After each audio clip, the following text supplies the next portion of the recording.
আজকাল আমরা সবাই ইন্টারনেট ইউজ করি স্মার্টফোন। তো এই স্মার্টফোনের যুগে আমাদের স্মার্ট থাকতে গেলে যে 7টা পয়েন্ট মেনে চলতে হবে এবং মিস্টেক করা চলবে না, সেটা নিয়েই আজকের আলোচনা। হাই ফ্রেন্ডস, আমি সৌমেন, নতুনের ডাকে আপনাকে স্বাগত। তো চলুন ভিডিওটি শুরু করি। 7 নম্বর পয়েন্টে বলবো, আপনারা ইন্টারনেটে যা কিছু দেখছেন শুনছেন সব কিছু বিশ্বাস করবেন না। কারণ অনেক ভাইরাল রিপোর্টই হয়, অনেক ভাইরাল খবর হয়, সেটা কিন্তু শেষ পর্যন্ত মিথ্যে প্রমাণ হয়, কিন্তু ততক্ষণে বিষয়টা ধামাচাপা পড়ে যায়। কিংবা হতে পারে আপনার সম্পর্কে কোনো খারাপ ধারণা কেউ বিভিন্ন জায়গায় প্রচার করছে, সেক্ষেত্রেও আপনি মাথা ঘামাবেন না। বিষয়টা চলতে দিন, যেমন চলছে আপনি পাত্তাই দেবেন না। কারণ একটাই, যখন আপনি ওই বিষয়ে কিছু বলতে যাবেন বিষয়টা আরও জটিল ধারণ করবে। হতে পারে আপনার কোনো বন্ধু বান্ধবের সম্পর্কে কোনো একটা মিসআন্ডারস্ট্যান্ডিং হয়েছে বা কিছু হয়েছে, যদি সে আপনার সম্পর্কে কিছু বলছে বলতে দিন, কিংবা আপনার ফ্যামিলি বা অন্য কেউ হতে পারে, তো তারা যা বলছে বলতে দিন। আপনি শুধু সময়ের অপেক্ষা করুন, 1 মাস, 3 মাস, 6 মাস, 10 মাস, একদিন দেখবেন মানুষই বুঝে যাবে। সমাজে 2 ধরনের মানুষ পাওয়া যায়। এক ধরনের মানুষ, তাদের মাথায় ষাঁড়ের ড্যাশ থাকে, তাদের বোঝাতে যাবেন না, কিছুই বুঝবে না। যাদের মাথায় ব্রেন আছে তারা ঠিক বুঝতে পারবে, তাদের বোঝানোর প্রয়োজনই হবে না। কাজেই আপনি শুধু অ্যাভয়েড করে যান, সময় সব কিছুর উত্তর দিয়ে দেবে। এবং যে আপনার সম্পর্কে সবসময় খারাপ খারাপ কথা বলে যাচ্ছে আপনি চুপচাপ মেরে সহ্য করছেন। আপনার যেমন একদিকে সহ্যের ক্ষমতাটা বেড়ে যাবে, এবং সে বলতে বলতে এমন এক জায়গায় পৌঁছে যাবে যখন আপনার সামনে চোখে চোখ তুলে কথা বলতে পারবে না। বয়সের সাথে সাথে, সময়ের সাথে সাথে এমন এক পরিস্থিতি হতে পারে তার কাছে বা আপনার কাছে হয়তো ফেরত আসতে হতে পারে, মানে সমাজ বলছে কথা। তখন তার পরিস্থিতি কি হবে, সে কিভাবে নিজেকে নিয়ন্ত্রণ করবে, সেটা যখন সে বুঝতে পারবে, আস্তে আস্তে সে নিজেকে সামলে নেবে। তাই বলছি, সোশ্যাল নেটওয়ার্কের কোনো ভ্রান্ত বিশ্বাস আপনি করবেন না। আপনি নিজেকে শুধু নিয়ন্ত্রণে রাখুন। আপনি যখন কোনো রাজনৈতিক মিটিং মিছিলে যাবেন, দেখতে পাবেন বিভিন্ন রাজনৈতিক নেতা নেত্রীরা যখন তাদের বক্তব্য পেশ করে সব কথাই ঠিক মনে হয়। অর্থাৎ আপনি কোনো একটা পার্টিকুলার কথা শুনে বিশ্বাস করতে যাবেন না। যখন অন্য পার্টির কথা শুনবেন তখন মনে হবে তারাও সেটা ঠিক কথা বলছে। তো এগুলোকে খেয়ালে রাখবেন এবং সেই অনুসারে নিজের সিদ্ধান্ত গ্রহণ করবেন। 6 নম্বর পয়েন্ট হলো রিভিউ অ্যান্ড রেটিং।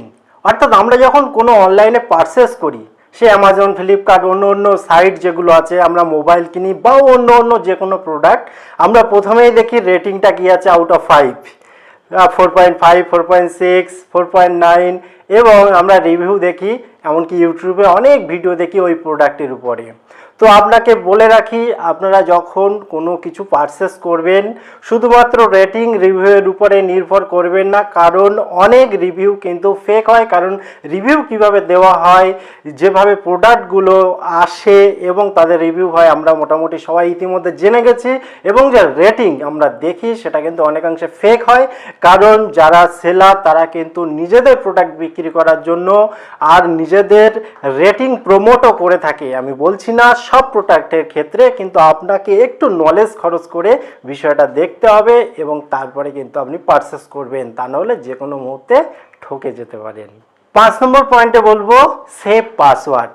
অর্থাৎ অনলাইন প্ল্যাটফর্মে আমাদের বিভিন্ন ধরনের অ্যাকাউন্ট থাকে এবং তাদের পাসওয়ার্ড থাকে। আমরা সময় বাঁচানোর জন্য আর যখন লগ ইন হই তখন একটা অপশান আসে সেভ পাসওয়ার্ড, আর একটা আসে নট নাও। তো আমরা সাধারণত সেভ পাসওয়ার্ড করে দিই, কারণ নেক্সট টাইমে আমরা যখন ওই একই সাইটে প্রবেশ করি তখন আলাদা পাসওয়ার্ডের প্রয়োজন হয় না। এটা অপেক্ষাকৃত ইজিভাবে আমরা প্রবেশ করতে পারলেও এটা কিন্তু খুব সমস্যা হতে পারে, যে কোনো মুহূর্তে অন্যের নিয়ন্ত্রণে চলে যেতে পারে। তাছাড়াও আপনার ফোনটা যদি কোনো কারণে হারিয়ে গিয়ে থাকে বা আপনার মোবাইল যদি কোনো বন্ধু বান্ধব নিয়ে চালায়, তারাও কিন্তু খুব ইজিভাবে আর পুরো বিষয়টা অ্যাক্সেস করতে পারবে। তো ওই জন্য বলবো যে সেভ পাসওয়ার্ড করবেন না, যখন প্রয়োজন হবে পাসওয়ার্ড দিন, প্রবেশ করুন, আপনি সুরক্ষিত থাকবেন। বিশেষ করে মানি ট্রান্সফার বা এই জাতীয় আর অর্থনৈতিক কানেকশান রয়েছে যে সমস্ত জায়গাগুলোতে, সেগুলো তো অবশ্যই অবশ্যই নলেজে রাখবেন এই বিষয়টা। 4 নম্বরের যে পয়েন্টটা বলবো সেটা কিন্তু খুব ইম্পর্টেন্ট, কারণ আমরা অনেক সময় কোনো কিছু জিনিস অফলাইনে বা আমরা যে লোকাল রিটেলারের কাছে বা শপে যাই এবং জিনিসটা কিনে আনি, অনেক ক্ষেত্রেই আমরা কিন্তু ঠকে যাই বা যে মূল্য দিই সেই মূল্যে সমপরিমাণ জিনিসটা কিন্তু পাই না, প্রোডাক্টটা কিন্তু পাই না। কারণ একটাই, আমরা প্রোডাক্টটা কিনতে যাওয়ার আগে একটু ওই বিষয়ে সার্চ করে নিই না।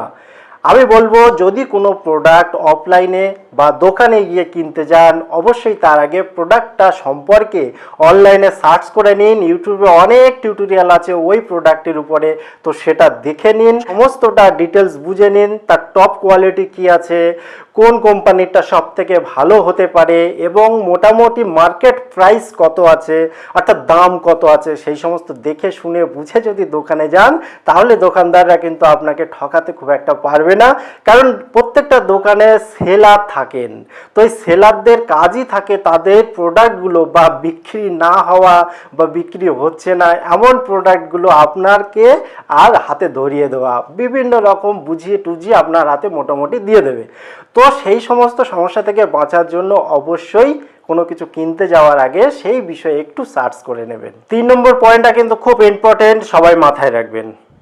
কারণ আমরা অনেক সময় এটিএম কার্ড নিয়ে যাই এবং এটিএমের যে ঘরগুলো রয়েছে, কাছের ঘর, সেখান থেকে টাকা তুলে আনি। ভুল আমরা করেই যাচ্ছি, প্রতিনিয়ত করেই যাচ্ছি। কারণ আমরা যখন আর এটিএম কার্ডে টাকা তুলি তখন যে 4 সংখ্যার পিন কোডটা থাকে সেটা আমরা ক্যাজুয়ালভাবে টাইপ করে দিই। অনেক অনেক জায়গায় তো 2, 3, 4 পর্যন্ত মেশিন বসানো আছে, সবাই 4-5 জন ঢুকে পড়েছে।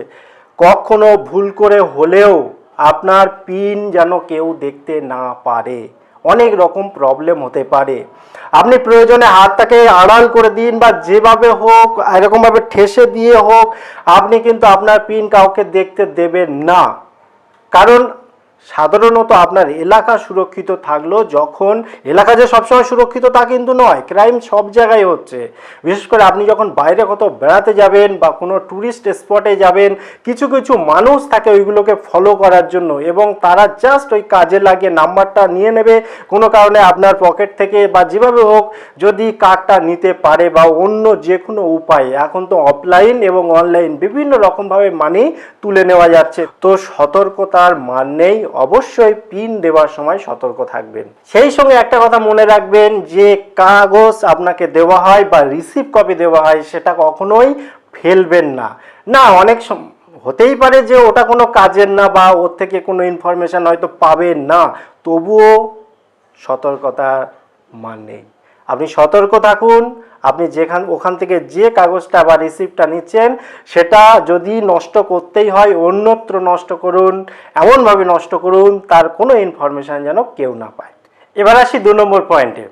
আমাদের সোশ্যাল বিভিন্ন প্ল্যাটফর্মে, সেটা ইউটিউব হতে পারে, ফেসবুক হতে পারে, ইনস্টাগ্রাম হতে পারে, দেখবেন আজকাল বিভিন্ন রকমভাবে আর অনেক দামি প্রোডাক্ট খুব কম দামে বিক্রি হচ্ছে।